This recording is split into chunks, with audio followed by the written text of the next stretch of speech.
Somos Veritas Dei, Ratio et Revelatio. Vamos a comenzar retomando el estudio bíblico que habíamos dejado atrás hace varios días. Recuerden que estamos estudiando intentamos estudiar la naturaleza de Dios, y ya hemos visto ya que es algo realmente para el intelecto humano algo imposible. Sin embargo, podemos acercarnos a la comprensión de lo que Dios ha permitido que se conozca de Él.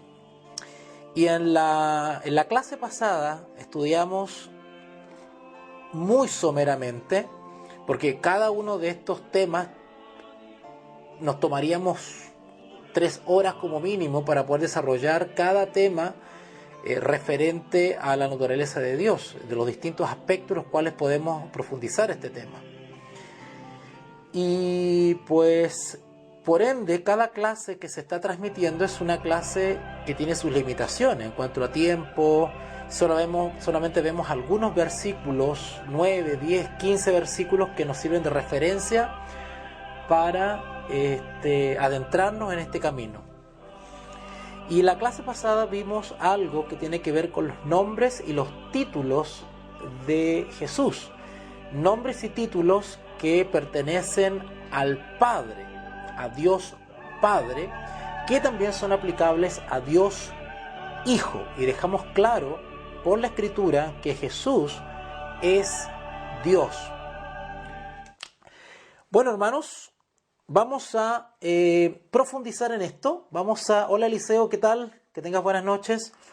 Recuerden que todo esto queda grabado y en el muro de Facebook, y también se va a los canales de YouTube. Bueno, entonces vamos rápidamente a este tema que nos convoca y que tiene que ver con los atributos de Dios y que son aplicables también a nuestro Señor Jesús. Los atributos de Dios que son aplicables a nuestro Señor Jesús. Así que vamos a ir para allá a estudiar esto. Ahora, viendo que Jesús, según todo lo que hemos estudiado hasta ahora, viendo que Jesús realmente se le llama a Dios en la Escritura, eso ya lo vimos ya en la clase pasada, ¿verdad?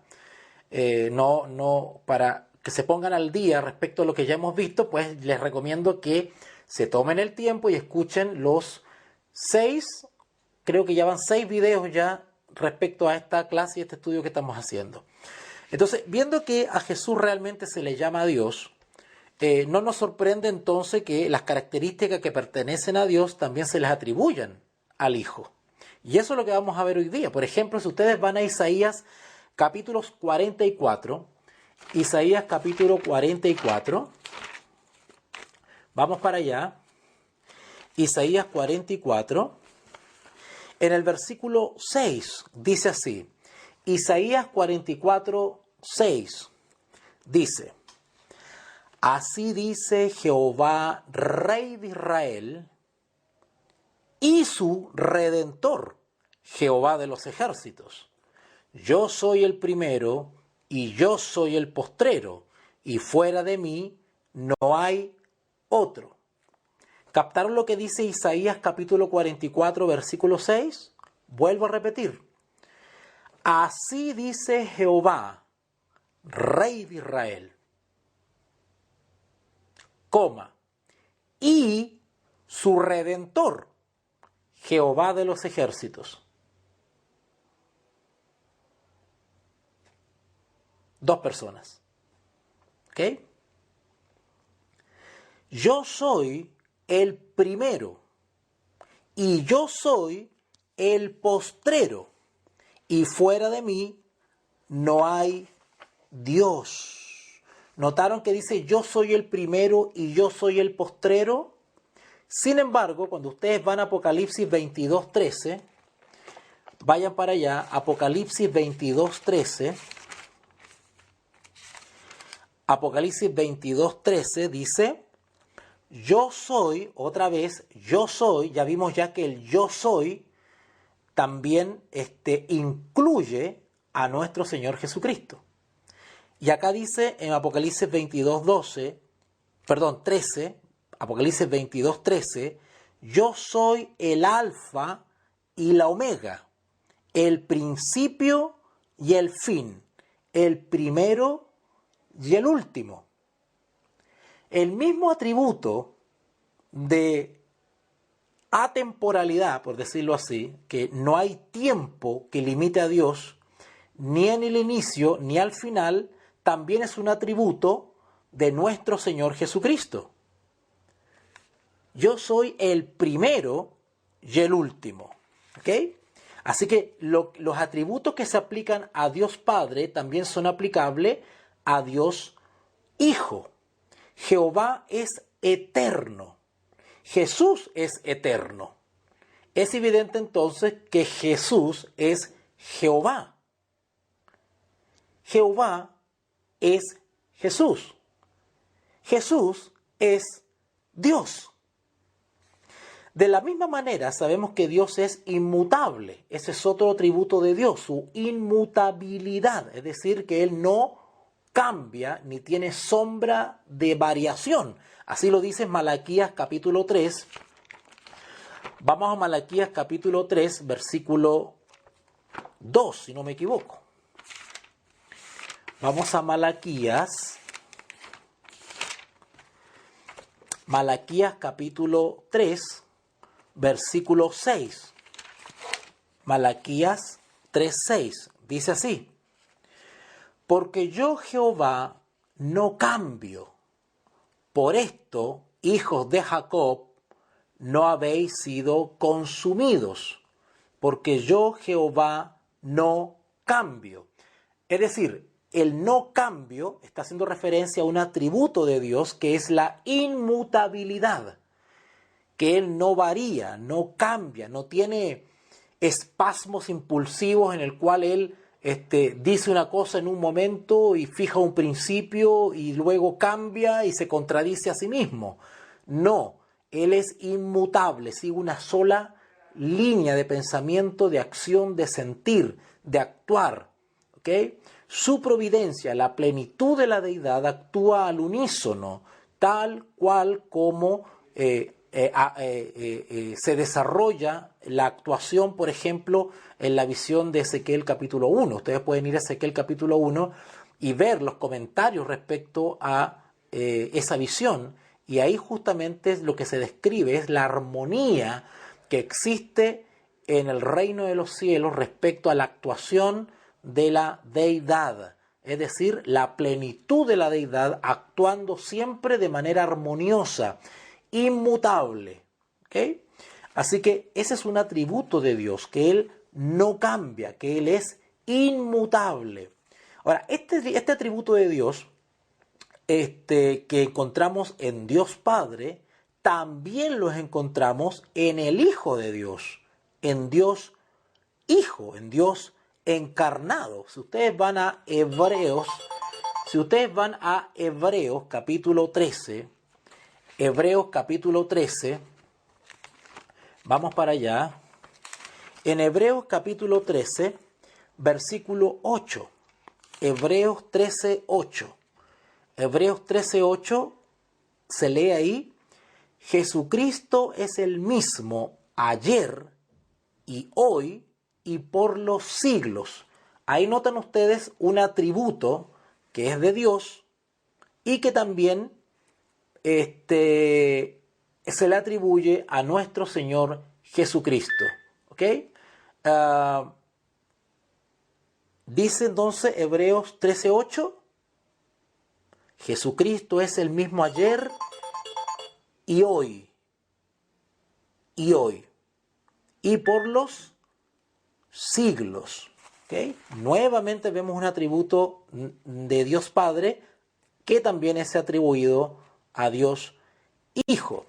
Dios está presente en todas partes, pero al ir nosotros a todo el mundo a divulgar el Evangelio, nos animan las palabras de Cristo cuando Él dice allá en Mateo 28:20, por ejemplo: he aquí, yo estoy con vosotros todos los días hasta el fin del mundo. Es decir, el atributo de Dios de la omnipresencia, que es un atributo de Dios, pero también de nuestro Señor Jesucristo.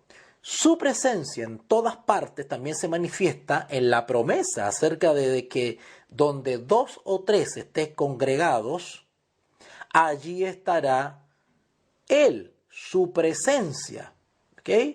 Ahí estará todos aquellos que se reúnen en su nombre. A Él promete que estará ahí también con nosotros. Dios es todopoderoso. Recuerden que ese texto, que donde 2 o 3 estén congregados en mi nombre, allí estaré yo, pues ese texto está en Mateo 18:20. Mateo 18:20. No lo he buscado ni lo he leído porque es un texto archiconocido y que ustedes se lo saben de memoria. ¿Ok? Así que Dios es todopoderoso. Pero Jesucristo, yo creo que ni siquiera tengo que buscar un texto para eso, ¿verdad? Ustedes saben que Dios es todopoderoso. Y hay innumerables y un sinfín de textos que pueden afirmar eso. Pero ese atributo de Dios, de todopoderoso, también es un atributo de nuestro Señor Jesús. Si ustedes van a Filipenses 3:21, Filipenses 3:21 dice así: el cual transformará el cuerpo de la humillación nuestra para que sea semejante al cuerpo de la gloria suya, por el poder con el cual puede también sujetar a sí mismo todas las cosas. Tremendo texto este de Filipenses 3:21, refiriéndose a nuestro Señor Jesús, el cual transformará el cuerpo de la humillación nuestra para que sea semejante al cuerpo de la gloria suya, por el poder con el cual puede también sujetar a sí mismo. Noten, por el poder con el cual también puede sujetar a sí mismo todas las cosas. Dios es omnisciente, otro atributo de Dios, Padre. Pero esto también es evidentemente verdad acerca de Jesús. Él, o sea, Jesús, puede leer los corazones de la gente. En San Juan capítulo 2, vamos para allá. En San Juan capítulo 2, el versículo 24 y 25, dice así: pero Jesús mismo no se fiaba de ellos porque conocía a todos y no tenía necesidad de que nadie le diese testimonio del hombre, pues él sabía lo que había en el hombre. ¿Se dan cuenta qué hermoso atributo tenía nuestro Señor Jesús? Todos estos atributos que pertenecen a Dios Padre y son atribuidos también a nuestro Señor Jesús, nos están simplemente revelando la divinidad de Cristo y que Él es, en Él está la plenitud de la deidad y sin embargo también es hombre, hijo del hombre, es hijo de Dios, denotando su divinidad y su misma naturaleza o sustancia con el Padre, su mismo ser, o también su naturaleza humana como hijo del hombre. Qué hermoso esta naturaleza dual de nuestro Señor Jesús. Pero lo que estamos viendo ahora es justamente confirmando bíblicamente los atributos del Padre, que también son atributos del Hijo. Desde el principio, Él sabía exactamente quién le traicionaría. Si ustedes van a Juan capítulo 6, vamos más adelantito, ya que estábamos en Juan capítulo 6, el versículo 70 y 71. 70 y 71. Dice: Jesús le respondió: ¿no os he escogido yo a vosotros los 12 y uno de vosotros es diablo? Hablaba de Judas Iscariote, hijo de Simón, porque éste era el que le iba a entregar y era uno de los 12. Y más adelantito en San Juan capítulo 13,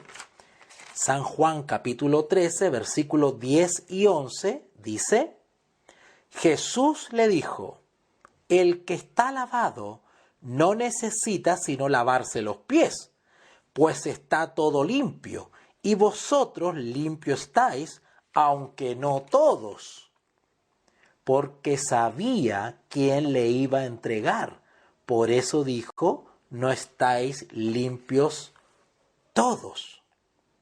El Señor Jesús predijo los detalles de su propia muerte y resurrección en Mateo capítulo 16, versículo 21. Versículo 21. Mateo capítulo 16, versículo 21.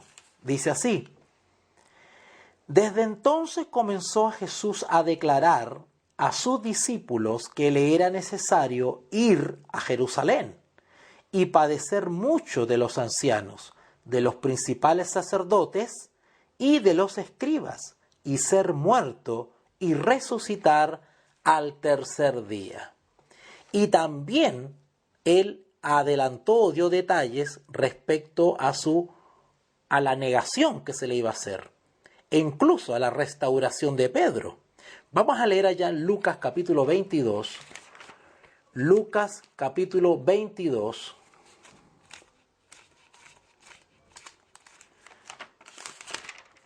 Lucas capítulo 22, versículo 31 al 34.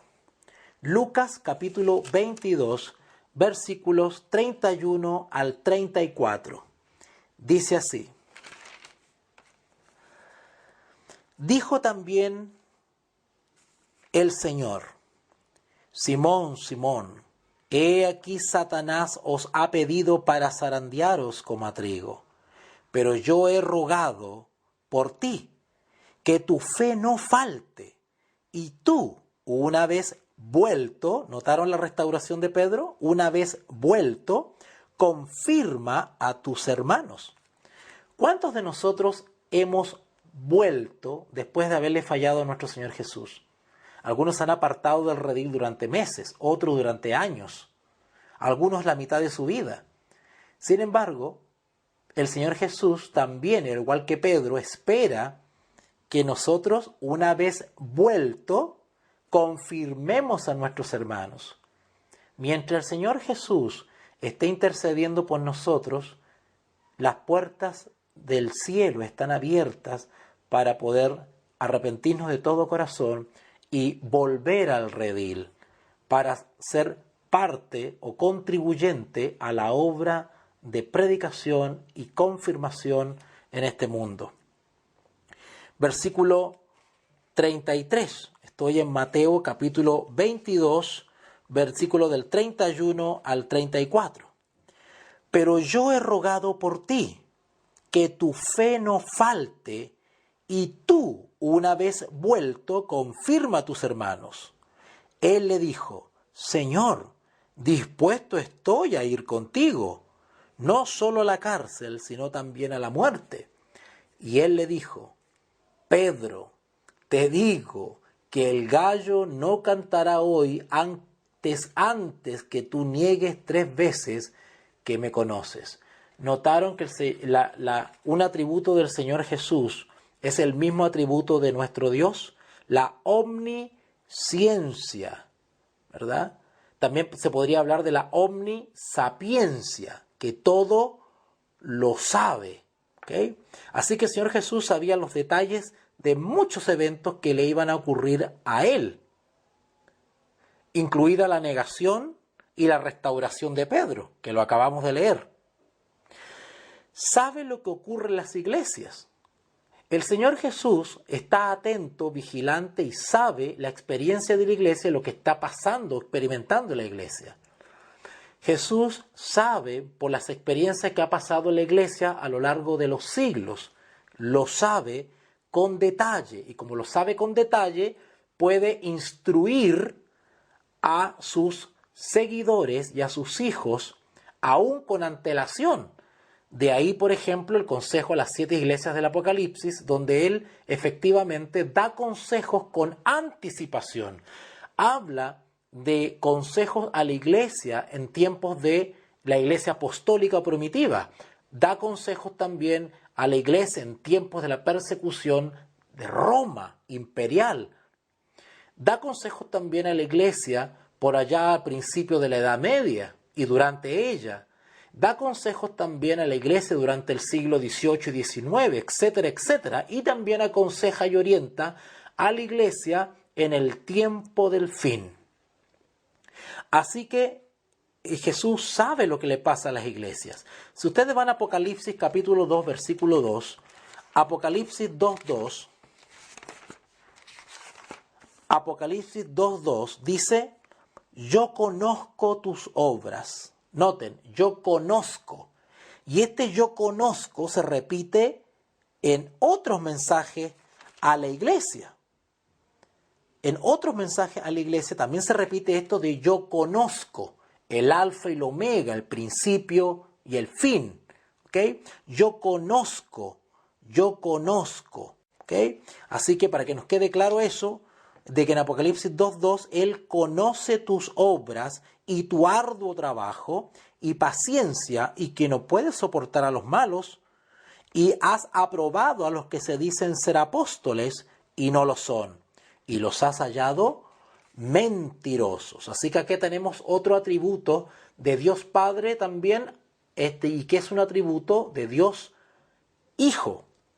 Y con lo que estamos haciendo con estos versículos simplemente es confirmar que nuestro Señor Jesús es Dios.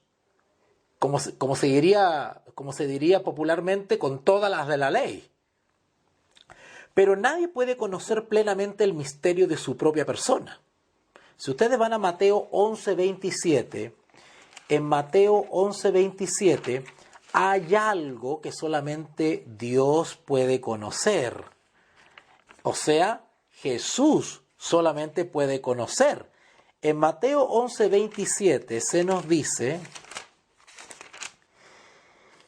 todas las cosas me fueron entregadas por mi Padre, dice el Señor Jesús, y nadie conoce al Hijo sino el Padre, ni al Padre conoce a alguno sino el Hijo. Solamente el Hijo puede adentrarse en el misterio de la persona del Padre. Solamente el Hijo comprende la naturaleza y la esencia o el ser del Padre. Solamente el Hijo puede ahondar en los misterios eternos del Padre. Todas las cosas me fueron entregadas por mi Padre y nadie conoce al Hijo sino el Padre. Ni el Padre conoce a alguno sino el Hijo. Y aquel a quien el Hijo lo quiera revelar. ¿Notaron?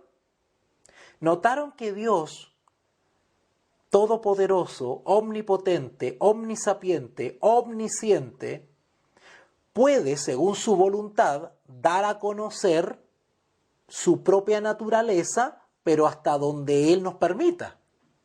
No es así en la relación íntima entre el Padre y el Hijo y el Padre. Solamente, dice el texto, el Hijo, nadie conoce al Hijo sino el Padre, ni el Padre conoce a alguno sino el Hijo. Claro que sí, el Padre conoce total y absolutamente la persona y la naturaleza del Hijo, porque proviene de Él, de su propia esencia, de su propia sustancia, de su propia naturaleza. ¿Ok? Ok. Qué hermoso texto. Así que nadie conoce al Hijo sino el Padre. Podríamos hacer una pregunta ahora. ¿Quién puede perdonar pecados si no solo Dios? ¿Quién puede perdonar pecados si no solo Dios? Y ese era el argumento principal para atacar a nuestro Señor Jesús. Porque los judíos, al ver al Señor Jesús en carne y hueso como una persona, pues no concebían ni creían que Él podría ser también Dios en todo el sentido de la palabra. Por lo tanto, le aplicaban esta frase que decía, ¿quién puede perdonar pecados ni sino solo Dios? Porque ellos tenían claro que solamente Dios puede perdonar pecados. Ese no es un atributo nuestro, Solamente Dios puede perdonar pecados, ¿ok? Perdonar pecados. Pero Jesús dijo con autoridad al paralítico, ustedes recuerdan ese incidente, ¿verdad? Vamos para allá. Marcos capítulo 2, versículo 7. Marcos capítulo 2, versículo 7. Marcos 2, 7. Dice así. Evangelio según San Marcos, capítulo 2, Marcos capítulo 2, versículo 7, dice así. ¿Por qué habla así? Blasfemias dice. ¿Quién puede perdonar pecados si no solo Dios? Si ustedes van a un versículo anterior, al 5, ahí dice, al ver Jesús la fe de ellos, dijo al paralítico, hijo, tus pecados te son perdonados. ¿Notaron? Notaron que el entendimiento y el conocimiento bíblico estaba claro, ese principio, ese atributo de Dios, ¿verdad? Oh Israel, Jehová tu Dios uno es. Eso estaba claro, solamente Dios, Jehová, podía perdonar pecados, solamente Él tiene esa atribución. Sin embargo, el Señor Jesús, Dios hecho carne, ¿verdad?, pronunció esas palabras. Hijo, tus pecados te son perdonados. Y yo agregaría el versículo 9. Dice así, ¿qué es más fácil decir al paralítico, tus pecados te son perdonados? ¿O decirle, levántate, toma tu lecho y anda? Pues para que sepáis que el Hijo del Hombre tiene poder en la tierra para perdonar pecados. Y dijo el paralítico, a ti te digo, levántate, toma tu lecho y vete a tu casa. Hermoso, hermoso atributo de Dios el Padre, que también lo posee Dios el Hijo. Además, se nos exhorta de que Dios también perdona. Si ustedes van a Colosenses capítulo 3, versículo 13, Colosenses 3:13 dice así. Vamos a buscar allá. Colosenses 3:13 dice, soportándoos unos a otros y perdonándoos unos a otros, si alguno tuviere queja contra otro, de la manera que Cristo os perdonó, así también hacedlo vosotros. ¿Notaron que eso de que solamente Dios puede perdonar pecados también es aplicable ese atributo y esa facultad, por decirlo de alguna manera, a Cristo, el Mesías? Que Él también nos insta, así como Él nos perdonó a nosotros, nosotros también perdonar a nuestros enemigos. ¿Quién sino Dios es santo? Es otra pregunta que podemos hacernos. Dios es santo. El apóstol Pedro, sin embargo, sabiendo esto perfectamente, este principio de que Dios es santo, no tuvo inconveniente en aplicar, por ejemplo, el Salmo 16 a Jesús y llamarle el santo. Busquen por favor en Hechos 2:27. Hechos 2:27. Hechos 2:27 dice así. Porque no dejarás mi alma en el Hades. Este es el apóstol Pedro dando su tremendo discurso. Si ustedes van al título de la Reina Valera, en el versículo 14, Hechos 2:14, la versión bíblica Reina Valera titula Primer discurso de Pedro. Y Pedro en su discurso cita el Salmo 16 y lo aplica a Jesús. Versículo 27. Porque no dejarás mi alma en el Hades, o sea, el sepulcro, ¿okay? En el Hades, que es lo mismo que Seol, ¿okay? Porque no dejarás mi alma en el Hades, o en la muerte, en el lugar de los muertos, ¿verdad? Ni permitirás que tu santo vea corrupción. hablando de la resurrección de Cristo, que no quedará para siempre en la tumba, sino que verá resurrección, y a Jesús Pedro le llama el Santo, de igual manera como se le atribuye esa santidad a Dios el Padre. Ahora, les podría añadir muchos otros argumentos del mismo tenor. Recuerden que esta es una empujadita que les estoy dando para estudiar la naturaleza de Dios o la deidad o trinidad bíblica. Hay muchos más versículos que pueden probar que los atributos de Dios el Padre son aplicables también a Dios el Hijo. Recuerden que estas clases que estamos dando y grabando en estos instantes es una introducción al tema de la Trinidad bíblica, donde bíblicamente estamos probando la existencia de las tres personas que conforman la deidad bíblica.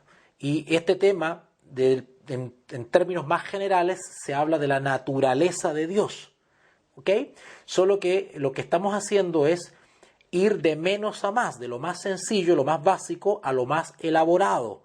Así que estas clases tienen, por decirlo así, si me permiten ser profesor en estos momentos, tienen un carácter de introducción, tienen un carácter de estudio básico, porque la idea es de que ustedes puedan seguir toda esta serie básica respecto a la naturaleza de Dios o la santa deidad, para luego comenzar una segunda serie sobre este mismo tema, pero ya un poquito más elaborado, un poquito más profundo, donde vamos a tocar más argumentos bíblicos y más textos bíblicos con más profundidad. ¿Ok? Así que pues son muchos más los textos que podría compartir con ustedes, pero vamos a ver un par más, y creo que con eso ya vamos a ir cerrando esta clase de hoy día. Si ustedes van a Isaías 45, vamos para allá, y noten que estas clases bíblicas nos hemos basado tanto en el Antiguo como en el Nuevo Testamento. Así que bíblicamente estamos probando con toda la Escritura, ¿no es cierto?, los atributos de Dios, la naturaleza de Dios, las tres personas de la Trinidad bíblica, claramente enseñadas en toda la palabra. Isaías 45 dice en el versículo 23, dice así. Isaías 45, 23. Este versículo es hermoso, pongan atención.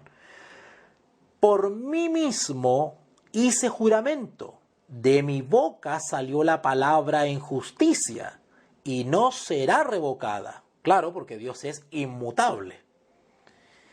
Que a mí se doblará toda rodilla y jurará toda lengua.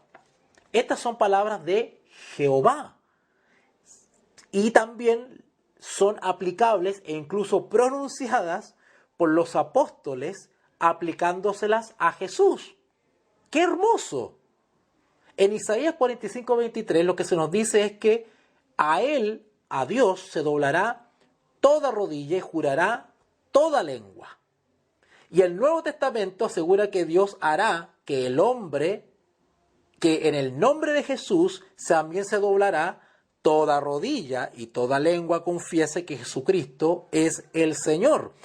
De ahí que el apóstol Juan en algunos textos habla de la aparición de los anticristos. ¿Se acuerdan ustedes de esos textos donde él habla de los anticristos? Allá en la primera carta del apóstol Juan, que también los estudiamos texto a texto y pueden encontrar la grabación también en nuestros canales.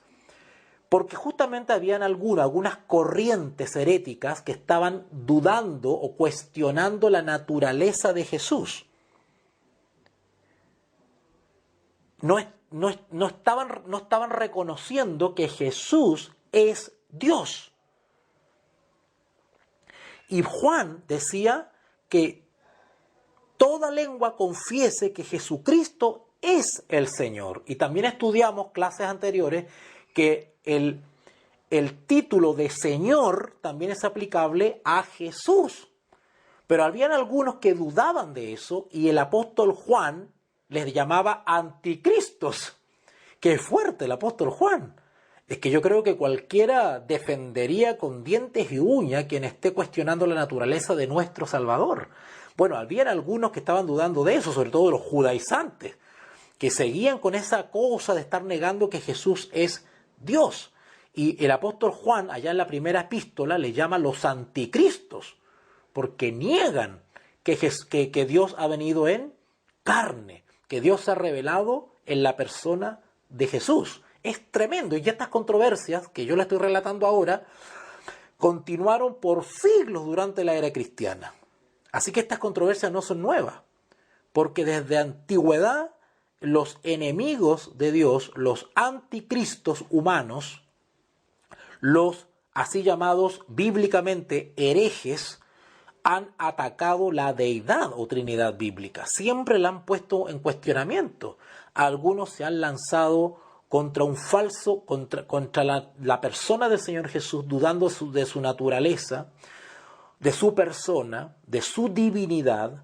Otros se han lanzado contra la persona del Espíritu Santo, negando su personalidad, su ministerio, su operación. Otros se han vuelto dideístas, ¿verdad?, que solamente admiten dos personas en la naturaleza de la deidad. Otros cuestionan efectivamente a rajatabla, cuestionan simplemente toda la naturaleza de Dios. Es una cosa impresionante. Hay para todos los gustos y para todas las especies. Y estas controversias respecto a la naturaleza de Dios se han suscitado desde los tiempos del tiempo del apóstol Pablo en adelante. Y hoy en día estas controversias, el enemigo de Dios, con estas mismas antiguas controversias, quiere engañar a las nuevas generaciones, y hay miles de ex hermanos nuestros que han apostatado de la fe cristiana porque empiezan a poner en duda la Trinidad bíblica, atacando a la persona del Espíritu Santo y atacando en realidad a Dios mismo. Al atacar o cuestionar la persona y naturaleza del Espíritu Santo o la persona y naturaleza de nuestro Señor Jesús, se están tirando contra Dios, están cometiendo un pecado de los cuales ellos al parecer no se dan cuenta. ¿Ok? Así que pues estas hermosas palabras del Antiguo Testamento en Isaías 45:23, donde dice que a mí se doblará toda rodilla y jurará toda lengua, también las encontramos en el Nuevo Testamento, ahí en Filipenses capítulo 2, versículo 10 y 11, ¿verdad? Toda lengua confiese que Jesucristo es el Señor y que en el nombre de Jesús se doble toda rodilla. Así que, una vez más, en esta corta clase que nos tocó hoy, hemos visto que en realidad Jesús es Jehová. Jesús es Dios, es el Señor. Así que no solamente puede decirse de Dios, sino que también de Cristo, que Cristo es Dios. Y no tenemos por qué poner esto en duda nunca, nunca más. Es importante que nosotros nos adentremos en este tema, que ciertamente no es fácil, pero tampoco es un asunto difícil de entender, porque a nosotros nos toca comprender lo que Dios ha tenido bien revelar sobre su persona, sobre su deidad. ¿Se va entendiendo? Esto lo he repetido en todas las clases, pero lo voy a volver a repetir ahora. La naturaleza de Dios es un misterio. Ningún ser humano puede dar una cabal y completa respuesta a lo que tiene que ver con este misterio que es la naturaleza de Dios, la naturaleza de su deidad. Sin embargo, sí podemos entenderla o acercarnos a un entendimiento por medio de lo que Dios ha tenido a bien a revelar de sí en la palabra por medio de sus profetas y la inspiración del Espíritu Santo, y desde el punto de vista humano podemos comprender limitadamente hasta donde Dios nos ha dado las facultades, hasta donde nuestras facultades dadas por Dios nos permiten comprender este misterio. Así que, de alguna manera, yo espero haber confirmado por la palabra de Dios y que todos hayamos entendido esto y quede establecido que los atributos que son aplicables a Dios el Padre también son atribuidos a Dios el Hijo, confirmando por la palabra de Dios que Jesucristo es Dios. En nuestra próxima clase vamos a hablar respecto a las obras divinas, cómo la obra de Dios y todo lo que vemos también ha sido obra de Jesucristo. Vamos a analizar muchos versículos interesantes y nos vamos a adentrar en el famoso texto de San Juan capítulo 1, ¿verdad?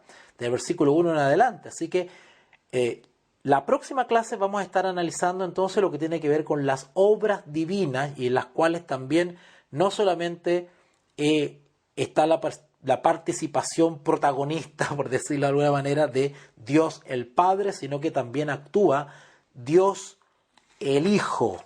Eso va a ser fantástico, va a ser una maravilla ese estudio bíblico. Así que desde ya les agradezco a aquellos que han estado atentos a esta reflexión, a esta clase bíblica, y esperamos en una próxima transmisión seguir desarrollando este hermoso texto que sin duda va a fortalecer la fe cristiana de la gran mayoría que participen de estas transmisiones. Oremos. Queridos amigos y hermanos, gracias por acompañarme en una nueva transmisión. Hoy intenté hacerlo por ambas vías, tanto por YouTube como por Facebook, así que espero que vaya resultando de aquí en adelante para transmitir por ambos medios, ¿ya? Cualquier consulta o duda que puedan abrigar, pues con mucho gusto responderé sus mensajes a través de WhatsApp. Que Dios les bendiga.